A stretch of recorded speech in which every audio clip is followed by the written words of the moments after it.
Derek has an interesting relationship with authority that I think plays a heavy role in his arc as a character. I don't know if he's ever experienced a lot of the same type of hardship that you would think implicit with his skin color. A lot of his friends, whether it be Kevin or Tyon, have maybe been profiled or taken out of context in a lot of ways that are actively harmful to their well-being, where Derek has enjoyed a level of privilege and affluence in being a part of that like talented 10th mentality, where his intellect has allowed him to obfuscate or avoid a lot of issues in life. That when you put him in a situation where he feels he ought to call the police or an authority figure that is typically set in place to keep him safe, he has to realize over the course of the film that a lot of what you find in that safety that you might look for elsewhere is meant to be found in community and through friendship and through adversity that kind of breeds that camaraderie that he finds in Kevin and Tyon, thankfully for the runtime of the movie. Innate relationship to authority, whether it be judicial or federal or spiritual in a lot of cases, as misappropriated by Jacob, James's character in the movie, is we have to engage with whether it be media we consume online, videos of law enforcement pulling people out of cars, or a society that ultimately feels at odds with the way that we connect with one another, if that's even a possibility. And I feel like this movie offers insight into what it means to discover community and to be and support through kinship and through understanding and empathy, as Derek, Kevin, and Tyon eventually learn to do, that if we're going to survive this thing, we're going to do it together. And luckily it's all wrapped up in a fun genre thriller film. And I personally couldn't ask for anything more than that. My character is Tyon. He's a college football player, quarterback to be specific. He just wants to have a night with his buddies, come back home. And he has dealt with some problems back home, a little issue he got into that put his scholarship in jeopardy. I look at it like he was just trying to get away from that in the moment and hang with his friends so he doesn't have to think about that. But when they get thrown into this whirlwind of a night, and like questions come up about just his maturity and what he needs to work on as a person in the midst of also running away from this guy who he just witnessed murder somebody and try to survive. So yeah, the thriller aspect of the film is amazing. The score is amazing. I think the fact that we get to also layer that with great social commentary and what we may see young black men or men of color could go through on a night like that, I think is really important. And I think that seeing it on the big screen really just engulfs you into the story, and you're just on the edge of your seat the whole time. And I'm just happy that we get to witness it on the big screen, just like I think most films need to be seen on the big screen for the first time. So the fact that, we're able to do this is amazing, and I think that people will take home not only being entertained, but just a really great message. So. Yeah, so I play Kevin. Kevin is, for lack of better words, the voice of reason. Kevin's, I feel like his main motivation is preventative survival. Kevin is the one that says we shouldn't do it because it's a bad idea before it's been proven to be a bad idea. But Kevin's journey in the film is one of, it's an interesting one because one could paint Kevin as angry, but I think it's just a realization that I came to when I was kind of thinking about it earlier is it's just exhaustion. It's exhausting to have to keep explaining to someone, what you think should be so crystal clear.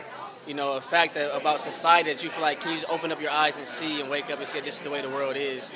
So it was beautiful to play that, explore that. Even the things about Kevin that I didn't fully relate to, I had to put my pride to the side and say, you know what, I have to do Kevin justice and serve his perspective, which may not always be the right perspective, but y'all can be the judge of that when y'all see the film, though.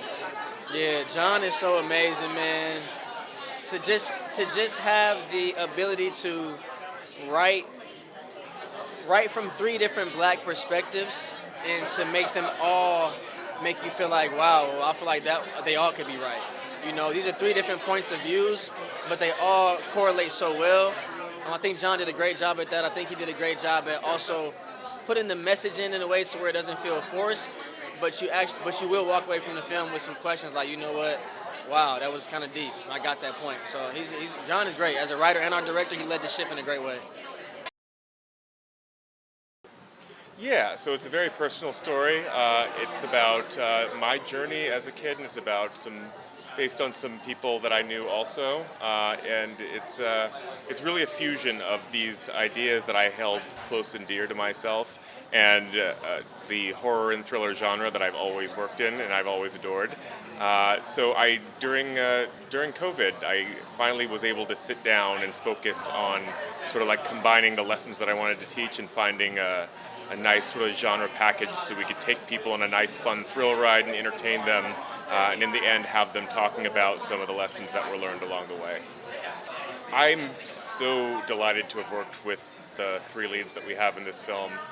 Mason was the first one to come on board. He's been with us from the start. He's been a great champion for the film. I was very fortunate to catch him. He was a rising star, and he was the guy that I had in mind for the Derek character. And so with his advocacy, we were able to get the other two guys, Algee Smith and Keith Powers, who the chemistry of these three guys was just like off the wall from the beginning. It was incredible. And getting them together really felt like a blessing, and it really set the foundation for the film. These three guys had very different backgrounds and were all sort of well established in their own ways, and to put them together and see how they played off of each other and sort of exploited their differences and sort of like found common ground was really exciting to see. It feels both timely and unfortunately timeless, some of the lessons that need to be learned in this film. To give you an idea about it, I wrote it in 2020 before the George Floyd tape became public, and it is being released today, and the conversation has changed, but some of the deeper themes are still relevant. But it does explore the nuances of growing up as a black man in a certain community, and the different perceptions that you can have, the different experiences that you have, and how that shapes your outlook on the world, and how in a moment of crisis, all of that can be put to the test and changed. I was actually an executive at Lionsgate when I first found this project, and I was focused on building pathways for diverse and inclusive content. So the script came to me actually from our chairman before he was our chairman. When he was the head of marketing, he was like, I know these producers, they have this really great project, take a look. And when I read it right away, I was like, there's something special about this. Like, it was gripping, it was entertaining, but it was clear it had a message at the center. And then begins the fight to get something made. And getting something made is so difficult. You have to convince everyone that there's something worthwhile in it. You have to figure out the budget. You have to find the cast. You have to do some development work. You have to give notes. You try to get it greenlit and then get told no and then try again. Like, it really is a journey of, like, it doesn't matter how many times you fall down, you stand back up. And John had been working on it for many, many years before I even came on the scene. So I think today in this release is really just a testament to the fact that, like, things that matter are hard but are worth doing, and when you actually get to that finish line, it feels so rewarding. So what was really great is that when John was developing this, he was like, I've been talking to Mason Gooding for years about this. He's passionate about it, and like, Mason's star has continued to rise over the years, and he remained committed. Sometimes it takes a long time to get that yes. And when we circled back and we were like, we think we have a go, he was like, I'm still in. I still believe in John. I still believe in that story. I relate to this story as a biracial person myself. I want to help you tell it.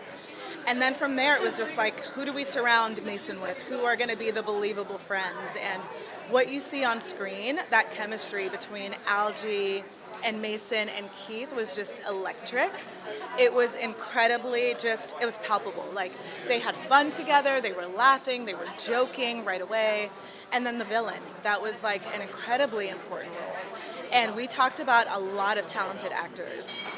And we kind of kept coming back to, like, would James Van Der Beek ever do this? Like, he's done so many things, and John actually got a chance to sit with him, send him the script, and talk to him, and he was like, James actually really believes in this.